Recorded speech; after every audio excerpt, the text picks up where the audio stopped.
నీళ్లు నిధులు నియామకాల కోసం అనే ఒక ట్యాగ్ లైన్ ఇష్టపడిన వ్యక్తి ఈటల రాజేందర్. మరి 15 సంవత్సరాలు కూడా తెలంగాణ ఉద్యమంలో కీలక పాత్ర పోషించారు. ప్రత్యేక రాష్ట్ర సాధన కోసం ఆయన చేసిన పోరాటం కావచ్చు, ఆయన శ్రమ అందరికీ తెలిసిందే. అయితే మరి 2 సార్లు మంత్రి పదవి ఇచ్చినప్పటికీ కూడా సంతృప్తి చెందక మరి ఇక సాధించుకున్న తెలంగాణలో మరొకసారి కూడా ఖచ్చితంగా మరి బీఆర్ఎస్ ప్రభుత్వంలో కొంత ప్రజలు ఇబ్బంది పడుతున్నారని గమనించి మరి బీఆర్ఎస్ పార్టీకి మంత్రి పదవి కూడా రాజీనామా చేసి, అలాగే ఇక బీజేపీతో మరొకసారి కూడా హుజురాబాదు నియోజకవర్గ ఎమ్మెల్యేగా గెలిచి మరి బీజేపీ రాష్ట్రంలో మరొకసారి కూడా అధికారంలో తీసుకొచ్చేందుకు మరి తీవ్రంగా శ్రమించారు. అయితే తాజాగా ఆయన హుజురాబాద్, గజ్వేల్లో ఈ 2 చోట్ల పోటీ చేయడం కారణంగా మరి కొంత ఓటమి పాలయ్యారు. 7 సార్లు గెలిచిన ఈటల రాజేందర్ మరొకసారి కూడా మల్కాజ్గిరిలో, అంటే దేశంలోనే అతిపెద్ద పార్లమెంట్ నియోజకవర్గం మల్కాజ్గిరి. తెలంగాణ రాష్ట్ర వ్యాప్తంగా మరి 3,30,00,000 మంది ఓటర్లు ఉంటే మల్కాజ్గిరిలో మాత్రం ఇక 37 లక్షల మంది ఓటర్లు, అంటే 10% పైగా ఓటర్లను ఆయన ఇప్పుడు ఫేస్ చేయబోతున్నారు. ఇక మల్కాజ్గిరిలో ఆయన విజయ అవకాశాలు ఎలా ఉన్నాయి, ఆయన ఏం చెప్తారు? మరి హుజురాబాద్ నుంచి మల్కాజ్గిరికి వచ్చాం. నమస్తే అండి. నమస్కారం. హుజురాబాద్ నుంచి అంటే కమలాపూర్లో మొదలైన మీ ప్రస్థానం హుజురాబాదు, తర్వాత గజ్వేల్లో కూడా మన సీఎం ఆ నియోజకవర్గంలో పోటీ చేశారు. సో ఇప్పుడు మరొకసారి కాంగ్రెస్ సిట్టింగ్ సీటు, ఇప్పుడున్న తెలంగాణ ముఖ్యమంత్రి రేవంత్ రెడ్డి సిట్టింగ్ సీట్లో కాంగ్రెస్ పార్టీకి సంబంధించిన ఇష్యూలో మీరు మరొకసారి బీజేపీ ఎంపీగా పోటీ చేయబోతున్నారు. ఏం చెప్తారు? యాక్చువల్గా మల్కాజ్గిరి అనే కాన్స్టిట్యున్సీ రేవంత్ రెడ్డికి సంబంధం లేదు. కొడంగల్లో ఆనాడు ఓడిపోయినప్పుడు ప్రశ్నించే గొంతు అని చెప్పి నినాదం ఎత్తుకుంటే దాన్ని అక్కడ చేసుకొని గెలిపించిన నియోజకవర్గం ఇది. గెలిచిన తర్వాత ఎప్పుడు 5 ఏళ్లలో ఈ ప్రజల్ని పట్టించుకోలే, సమస్యలు పరిష్కరించలే. ఆయనకి కాన్స్టిట్యున్సీతో పెద్ద బంధం లేదు. కాబట్టి మీరు పదే పదే ఇది Congress party sitting seat, Revanth Reddy గారి సీటు ఎక్కడ ఆనవాళ్ళు ప్రజలే అంటున్నారు, మేము ఆయన గెలిపిస్తే ఒకనాడు కూడా మా ముఖం చూడలేదని చెప్పి. అంటే ఇప్పుడు 37 లక్షల మంది ఓటర్లు ఉన్నారు. హుజురాబాద్లో మీరు సుమారు 20 సంవత్సరాలు అక్కడ తిరుగులేని ప్రజాప్రతినిధిగా, ఎమ్మెల్యేగా, మంత్రిగా గెలిచారు. సో అక్కడి నుంచి ఇక్కడికి రావడం పట్ల కొంత కొత్తదనం అనేది ఖచ్చితంగా ఉంటుంది. ఆ కొత్తదనాన్ని మీరు ఫుల్ఫిల్ చేసుకునేందుకు చాలా రోజుల నుంచి కాన్సెన్స్లో సీరియస్గా వర్కౌట్ చేస్తున్నారు. సో అందరి ఓటర్లను కలవాలని కూడా ఇక్కడ ప్రజలు కూడా భావిస్తారు. సో ఆ సమన్వయం కుదిరిందంట. కొత్తదనం ఏం లేదు, కొత్తదనం అసలే లేదు మాకు. రాజకీయాలు కొత్త కాదు, ప్రజలు కొత్త కాదు, ఎలక్షన్ కుట్టాడు కొత్త కాదు, ఈ నాయకులు కొత్త కాదు, వాళ్ళ సైకాలజీ కొత్త కాదు. కాబట్టి నాకేం కొత్తదని అనిపిస్తుంది. బ్రహ్మాండంగా మా పార్టీ చాలా బలంగా ఉంది కాబట్టి బ్రహ్మాండంగా ముందుకు పోతున్నాం. ఇప్పుడు మొన్న గజ్వేల్లో మాజీ సీఎం కేసీఆర్ స్థానం అసెంబ్లీపై మీరు పోటీ చేశారు. ఇప్పుడు తాజాగా ఇప్పుడున్న సీఎం ఏదైతే సిట్టింగ్ సీట్ మల్కాజ్గిరి, అంటే ఇంత ధైర్యం మీకు ఎందుకు? ప్రజల నుంచి మీరు ఖచ్చితంగా ఒక రాజేందర్ అనే వ్యక్తి ఒక విలక్షణమైన వ్యక్తి, విశిష్టమైన వ్యక్తి, కానీ కొంత రూరల్ నుంచి గ్రేటర్కి వచ్చేటప్పటికి ఇక్కడ ఓటర్లు అనాసక్తి ఉంటుంది. సో మీ ధైర్యం ఏంటి చెప్పండి? మా పార్టీ ఇక్కడ బలంగా ఉండడం, 2 నరేంద్ర మోడీ గారి 10 సంవత్సరాల పరిపాలన కళ్ళ ముందు ఉండడం, నా పరిచయం కూడా ఇక్కడ ఉండడం, ఇవన్నీ కలగలిసి ఇక్కడ పోటీ చేయడానికి ధైర్యం ఉంది. అంటే సీఎం స్థాయి వ్యక్తులను కూడా మీరు ఢీకొంటున్నారు. దీంట్లో కాన్సెప్ట్ ఏంటి అసలు మీరు చెప్పండి? ఇష్యూ కావాలని ఢీకొన్నది కాదు. అక్కడ 2021లో ఎన్నికలు జరుగుతున్నప్పుడు నా మీద చాలా లూజ్ కామెంట్ చేసారు, వాళ్ళు ఛాలెంజ్ చేశారు. మీరు పవర్ మాంగర్లు, మీరు అధికారం లేకపోతే బతకలేరు, మేము అధికారం ఉన్నా లేకపోయినా ఇట్లే ఉంటాం, ఛాలెంజ్ చేస్తున్నా, ఓడతామా గెలుతామా ఇంపార్టెంట్ కాదు, రేషన్ గల్ల బిడ్డగా గజ్వేల్కే వచ్చి పోటీ చేస్తా, నా దగ్గరకు వచ్చి పోటీ చేసి దమ్ము నీకుందా, లేకపోతే నేనే అక్కడికి వచ్చి పోటీ చేస్తాను అని చెప్పి ఆనాడు సవాల్ చేసిన దానికి అనుగుణంగా నేను వచ్చి పోటీ చేసిన. అంతే తప్ప నేనేదో కావాలని ముఖ్యమంత్రి మీద కావాలని పోటీ సెన్సేషన్ కోసం కాదు. ఈటల రాజేందర్ గతంలో వామపక్ష భావజాలం ఉండేది, ఇప్పుడు బీజేపీలో చేరారు, జై శ్రీరామ్ అంటున్నారు. సో ఈ తారతమ్యాన్ని సమన్వయం చేసుకునేందుకు ఈటల రాజేందర్ ఏం చెప్తారు? అసలు రాజకీయాలకు వచ్చిన తర్వాత ఎందుకో బేసిక్స్ మర్చిపోతున్నాడు. రాజకీయ నాయకుడిగా రాజకీయాలకు వచ్చిన తర్వాత ప్రజాక్షేత్రంలో ఉన్నప్పుడు ప్రజల సంస్కృతిని, సాంప్రదాయాలను, విశ్వాసాలను గౌరవించకుండా ఉండలేరు. అందుకని డెఫినెట్గా మనం నీ సొంతంగా ఉన్నప్పుడు నేను ఎవరు అడగరండి. నీ సొంతంగా నీ కుటుంబమే నీ జీవితం అన్నప్పుడు నేను ఎవ్వరు ప్రశ్నించరు. కానీ ఒకసారి ప్రజా జీవితాలకు పోయిన తర్వాత 100% మనం ప్రజలకు అనుగుణంగా ఉండాలి తప్ప నీ తాత జాగిర్లక ఏది పడితే అది చేస్తాడో కుదిరేది కాదు ఇది. అందుకని ఇవాళని అలవాటు చేసుకోలే. జై శ్రీరామ్ కానీ, దేవుడు కానీ, మొక్కులు కానీ, పూజలు కానీ 2002లో స్టార్ట్ అయినాయి. అంటే ఎప్పుడైతే మీరు ఉద్యమం నుంచి ఆకర్షితులై అప్పటి నుంచే మీరు ఇక ప్రజలతో మమేకమై ఉన్నారు. సో మల్కాజ్గిరిలో కూడా ఇప్పుడున్న పరిస్థితుల్లో సీఎం రేవంత్ రెడ్డి కేవలం ఈటెల రాజేంద్ర పైనే ఫోకస్ చేశారు. ఖచ్చితంగా ఈటెల మరి బీఆర్ఎస్ బీజేపీ మధ్యలో ఒక ఒప్పందం జరిగింది, ఒక డీల్ జరిగింది అనే కామెంట్ చేస్తున్నారు. దీన్ని ఎట్లా చూస్తారు? రాజకీయ పరిజ్ఞానం ఉన్న వాళ్ళు ఎవరు నోరుందని మీడియా మేనేజ్ చేస్తున్నామని చెప్పి అడ్డగోలు ఆ పూటకు సెన్సేషన్ వార్తలు మంచిది కాదు. అందుకని రేవంత్ రెడ్డి గారు ఇప్పటికే చాలా మాటలు మాట్లాడాడు. అంతకుముందు ముఖ్యమంత్రి కాకముందు కొన్ని మాటలు మాట్లాడాడు. ఇవాళ అవన్నీ ఆయనకు ఉరితాల్లో కూర్చున్నాయి, గుర్తుపెట్టుకోండి. ఫర్ ఎగ్జాంపుల్ ఇలా పొన్నాల లక్ష్మయ్య గారు పార్టీ వదిలిపెట్టిపోయాడు, కాంగ్రెస్ పార్టీ. ఎంత మాట్లాడిండో ఒకసారి చూడండి. మళ్ళీ అదే రేవంత్ రెడ్డి గారు 84 సంవత్సరాలు ఉన్నటువంటి కేశవరావు గారిని తీసుకొచ్చుకున్నాడు. ఎట్లా నువ్వు సపోర్ట్ చేసుకుంటావు? దాన్ని ఎట్లా సమర్థించుకుంటావు నువ్వు చెప్పండి.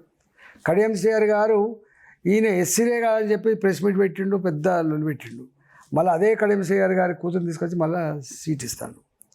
మూడోది, ఆనాడు తలసాని శ్రీనివాస్ యాదవ్, అదేవిధంగా సబితా ఇంద్రారెడ్డి గారు ఎమ్మెల్యే పదవి రాజీనామా చేయకుండానే వేరే పార్టీలో గెలిచి మంత్రులు అయినరు. ఆయన అన్న మాటలు ఏందో ఒకసారి చూడు ఇవాళ అన్నమాట. అందుకనే ఆయన ఇప్పటికే అనేక రకాల కాంట్రవర్సీ.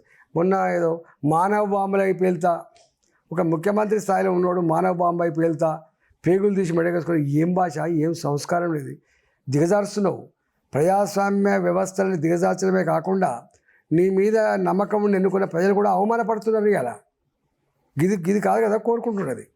నీకు ఒక ముఖ్యమంత్రి పదవి అప్పచెప్పిన తర్వాత వాళ్ళ పంటలు ఎండిపోకుండా చూసుకోవాలి, వాళ్ళ కరెంటు కష్టాలు లేకుండా చూసుకోవాలి, వాళ్ళకి ఏ హామీలు అయితే ఇచ్చినావో హామీలు అమలు చేసుకోవాలి, ఈ రాష్ట్రంలో మంచి సుభిక్షంగా సురక్షితంగా ఎదిగేటువంటి స్థాయికి తీసుకుపోవాలి. కానీ నువ్వు అస్తమానం రాజకీయాలు, అస్తమానం ఇట్లాంటి భాష మాట్లాడితే నీకు ఏం సంస్కారం ఉన్నట్టు నేను అడుగుతున్నా.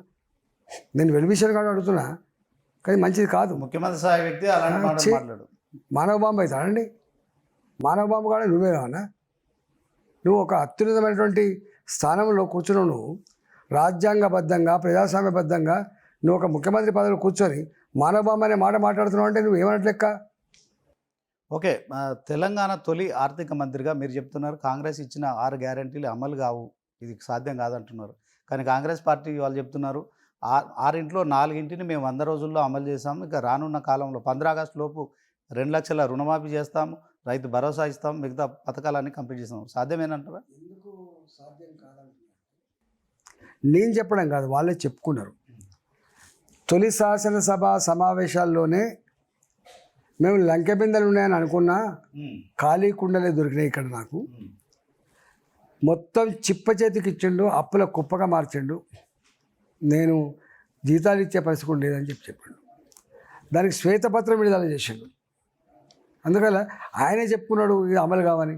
ఇక అమలు అయితే అని చెప్పి చెప్తే ఎవరు నమ్మాలి చెప్పండి? ఓకే, రాష్ట్రంలో కాంగ్రెస్ బలంగా ఉంది, బీజేపీ ప్రభుత్వంపై వ్యతిరేకత ఉంది, రాష్ట్రంలో 17 సీట్లలో 14 సీట్లు గెలుస్తామని తెలంగాణ ముఖ్యమంత్రితో పాటు మంత్రులంతా కూడా ధీమా వ్యక్తం చేస్తున్నారు. దీన్ని ఎట్లా? ఇవాళ గాలి, మోడీ గాలి 10 సంవత్సరాల కాలం తర్వాత మోడీ గారే మళ్ళీ ప్రధానమంత్రి కావాలని చెప్పి దేశ ప్రజలు కోరుకుంటున్న వేళ దాంట్లో తెలంగాణ అతీతం కాదు. అందుకనే ఇవాళ మాలాంటి వాళ్ళకు మల్కారి నియోజకవర్గంలో ప్రచారం చేస్తున్నప్పుడు గొప్ప ఆశీర్వాదం, గొప్ప మద్దతు దొరుకుతుంది. ఓకే, ఈటెల రాజేందర్ ఇప్పుడు మల్కాజ్గిరి బీజేపీ ఎంపీగా పోటీ చేస్తున్నారు, ప్రచారంలో దూసుకుపోతున్నారు. మరి ప్రచారం ఎప్పటి వరకు పూర్తయ్యే పరిస్థితి ఉంది? ప్రచార పర్వం ఎలా కొనసాగుతుంది? ఇది పెద్ద పార్లమెంట్ సీటు, 37-38 లక్షల ఓట్ల సీటు కాబట్టి నువ్వు ఈ 25 రోజుల్లో మొత్తం కవర్ చేసే ఆస్కారం లేదు. అయినా ఉన్నంతలో ప్రజల్ని ఎక్కువ మొత్తంలో కలిసే ప్రయత్నం చేస్తున్నా. పొద్దున 6 గంటల నుంచి మొదలుపెట్టి రాత్రి 11 గంటల వరకు కూడా ప్రచారం చేసి వస్తున్నాం. మంచి స్పందన ఉంది. మల్కాజ్గిరి ఓటర్లు ఈటెల రాజేందర్ బీజేపీ ఎంపీగా గెలిపించడానికి ఈటెల రాజేందర్ ఏం చెప్తారు? ఈ మల్కాజ్గిరిని అన్ని రంగాల్లో అభివృద్ధి చేయగలిగేటువంటి అనుభవం ఆ కేంద్రంలో ఉన్న ప్రభుత్వం అండ తప్పకుండా అభివృద్ధి చేస్తున్న విశ్వాసం ఉంది కాబట్టి ఓటేస్తారు. ఈటెల రాజేందర్ తలిస్తే ఖచ్చితంగా జరుగుతుంది. బీఆర్ఎస్ పార్టీ మీద కొంత తిరుగుబాటు చేశారు. బీఆర్ఎస్ పార్టీ రాష్ట్రంలో గడ్డు పరిస్థితి ఎదుర్కొంటారు. ఇప్పుడు తాజాగా ఈటెల రాజేందర్ మరొకసారి తెలంగాణ సీఎంను, కాంగ్రెస్ పార్టీని కూడా టార్గెట్ చేశారు. సో ఎట్లా ఉండబోతుంది ఫ్యూచర్? రేపటి భవిష్యత్తు భారతీయ జనతా పార్టీదే. ఇవాళ ఈ ప్రభుత్వం ఈ ఇచ్చిన హామీలు అమలు చేయాలని చెప్పి కోరుకుంటున్నా, 5 ఏళ్ళు కంటిన్యూ కావాలని చెప్పి కోరుకుంటున్నా. కానీ అమలు చేయక వాళ్ళకు వాళ్ళే పీక్కొని వాళ్ళకు వాళ్ళే పడేసుకుంటే ఎవడేం చెప్పలేడు. మల్కాజ్గిరి అంటే ఒక మినీ ఇండియా. దీంట్లో మరి తెలంగాణ రాష్ట్ర ప్రభుత్వం గతంలో చేసిన 10 ఏళ్ళు చేసిన ప్రభుత్వం ఏదైతే యువత ఉద్యోగ అవకాశాలు కావచ్చు, మిగతా అవకాశాలు రంగాల్లో విఫలమైపోయింది. ఇప్పుడున్న పరిస్థితుల్లో కాంగ్రెస్ కూడా ఏదైతే గ్యారెంటీలు ఉన్నాయో అవి అమలు చేయలేదు అని చెప్తున్నారు. ఒక పార్లమెంటు ఎంపీగా అంటే మల్కాజ్గిరిలో గెలిస్తే ఖచ్చితంగా మీకంటూ ఒక సొంత మేనిఫెస్టోను కూడా రూపొందించారు. సో దీంట్లో ఖచ్చితంగా అది అమలు చేసి తీరగలరు. నిరుద్యోగ యువతకి ఉద్యోగ అవకాశాలు కల్పించేటువంటి అన్వేషణ చేయాలి నేను. దానికి ఏమైనా ఇండస్ట్రీస్ కావచ్చు, సాఫ్ట్వేర్ సంస్థలు కావచ్చు, స్కిల్ డెవలప్మెంట్ కావచ్చు, తప్పకుండా ఈ పని చేయాలి. రెండవది ప్రపంచంలో ఎక్కడ ఏ అవకాశాలను కూడా బ్రహ్మాండంగా ఇక్కడి నుంచి పంపించేటువంటి ప్రయత్నం చేసుకోవాలి. మూడవది న్యూలీ ఎక్స్పాండెడ్ సిటీ కాబట్టి రోడ్లు, డ్రైన్లు, డ్రింకింగ్ వాటరు, ఈ ఫెసిలిటీస్ అన్నీ కూడా ప్రొవైడ్ చేసే బాధ్యత మా మీద ఉంటుంది. అన్నిటికీ మిక్కిలి ఈ ప్రాంతంలో భూ కబ్జాలు, దౌర్జన్యాలు, దుర్మార్గాలు లేకుండా ఒక ప్రశాంతమైన వాతావరణం ఎస్టాబ్లిష్ చేయాలి. అన్నిటికీ మిక్కిలి ఈ మల్కాజ్గిరి నియోజకవర్గాన్ని ఒక ఉన్నతమైనటువంటి నియోజకవర్గంగా తీర్చిదిద్దడంలో వాళ్ళకు విద్య కావచ్చు, వాళ్ళకు వైద్యం కావచ్చు, వాళ్ళకు ఉపాధి కావచ్చు, ఇవన్నీ తీర్చిదిద్దడంలో నాకున్న అనుభవం, నాకున్న పరిచయం తప్పకుండా దానికి దోహదపడుతుందని చెప్పి ఆశిస్తున్నాను. బీఆర్ఎస్, బీజేపీ, కాంగ్రెస్ 3 ప్రధానంగా మల్కాజ్గిరిలో పోటీ పడుతున్నాయి. సో ఆ బీఆర్ఎస్ పార్టీకి సంబంధించిన క్యాండిడేట్ నేను లోకల్, కాంగ్రెస్, బీజేపీలు నాన్ లోకల్ అని చెప్తున్నారు. సో దీంట్లో మల్కాజ్గిరి ప్రజలకు ఫైనల్గా మీరు అప్పీల్ ఏంటి? నా గురించి ఒక మల్కాజ్గిరి ప్రజలకే కాదు, యావత్ తెలంగాణ ప్రజానికానికి అన్ని విషయాలు తెలుసు. నేను ఎక్కడ ఉంటున్నా, ఏం చేస్తున్నా అని తెలుసు. అయినా ఒకటి, ఈటెల రాజేందర్ అనేటువంటి నాకు ఆదిలాబాద్ నుంచి మొదలుపెట్టి అలంపూర్ వరకు పరిచయం లేని మనిషి ఉంటాడండి. ఏం అవగాహన వాళ్ళది అంటే ఆ అవగాహన ఎవరు చేస్తారు? కెపాసిటీ లేనివాడు, నమ్మకం లేనివాడు, బలహీనుడు చేసేటువంటి ఆర్గ్యుమెంట్ తప్ప బలవంతుడు చేసే ఆర్గ్యుమెంట్ కాదు. గతంలో టీఆర్ఎస్లో ఉన్నప్పుడు మీరు ఒక వ్యక్తిగా కాకుండా వ్యవస్థగా పనిచేశారు. సుమారు 13 ఏళ్ళు ఉద్యోగంలో పనిచేశారు. 10 సంవత్సరాలు కూడా అంటే 8 సంవత్సరాలు మీరు రాష్ట్ర మంత్రిగా ఉన్నారు. అక్కడ కీలకంగా వ్యవహరించారు. ఇప్పుడు బీజేపీలో కూడా మీకు కేంద్రంలో ఉన్న ఢిల్లీ పెద్దలతో మాత్రమే సత్సంబంధాలు ఉన్నాయి. సో రాష్ట్రంలో కొంత ఆధిపత్య పోరులో మీరు కొంత నలిగిపోతున్నారని ప్రచారం జరుగుతుంది. దీనికి ఏం చెప్తారు? అట్లాంటిది ఏం లేదు. అంటే ఇప్పుడు మల్కాజ్గిరిలో బీజేపీ నేతలంతా మీకు సపోర్ట్గా ప్రచారం చేస్తున్నారు. 100% అందరూ సహకరిస్తున్నారు, కలిసికట్టుగా పనిచేస్తున్నాం. పార్టీ గెలుపు పక్కా అనే ధీమాతో ముందుకు పోతున్నాం. ఓకే, ఇప్పుడు సర్వే సంస్థలు కొన్ని చేస్తున్న దాంట్లో కాంగ్రెస్ ప్రథమ స్థానంలో ఉంది, బీజేపీ ద్వితీయ స్థానంలో ఉందంట. దీన్ని మీరు ఒప్పుకుంటారా? ప్రజాక్షేత్రంలో 100% గెలిచే పార్టీ బీజేపీ, గెలిచే అభ్యర్థి ఈటెల. ఇదే 2 స్లోగన్స్ తప్ప వేరే స్లోగన్స్ లేవు. బీజేపీ పార్టీ అయోధ్యలో రామ మందిరం నిర్మించారు, మరొకసారి రాముని పేరుతో ఓట్లు అడుగుతున్నారు, జై శ్రీరామ్ అనే నినాదం కూడా ఈటెల రాజేందర్ ఎత్తుకున్నారు అని ప్రచారం చేస్తున్నారు. కేటీఆర్ కూడా రాముని మొక్కుదాం, బీజేపీని తొక్కుదామనే మాటలు మాట్లాడుతున్నారు. కాంగ్రెస్ పార్టీ కూడా జై శ్రీరామ్ అనే నినాదం హిందువులందరికీ రాముడు దేవుడు అంటున్నారు. దీన్ని ఎట్లా చూస్తారు?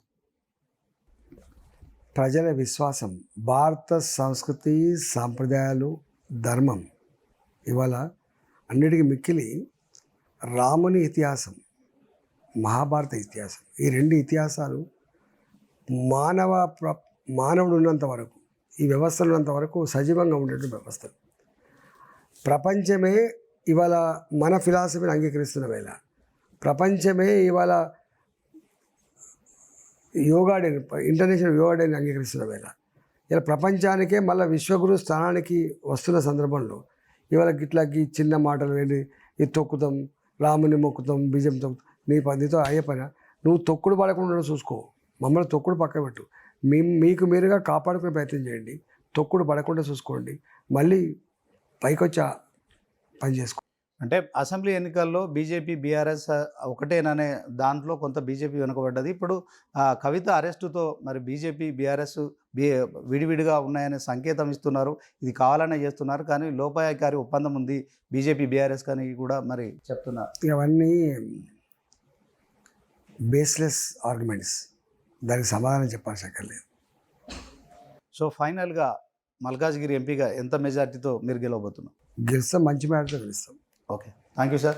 సో ఇది మరి ఇక బీజేపీ మల్కాజ్గిరి ఎంపీగా పోటీ చేస్తున్న ఈటెల రాజేందర్ చెప్తున్నారు, దేశంలో నరేంద్ర మోడీ హవా కొనసాగుతుంది. ఖచ్చితంగా మూడోసారి నరేంద్ర మోడీయే దేశ ప్రధాని అవుతారు. ఆయన విశ్వగురు స్థానంలో మరి భారతదేశం అంతా కూడా ఆయన నిలబెట్టబోతుంది.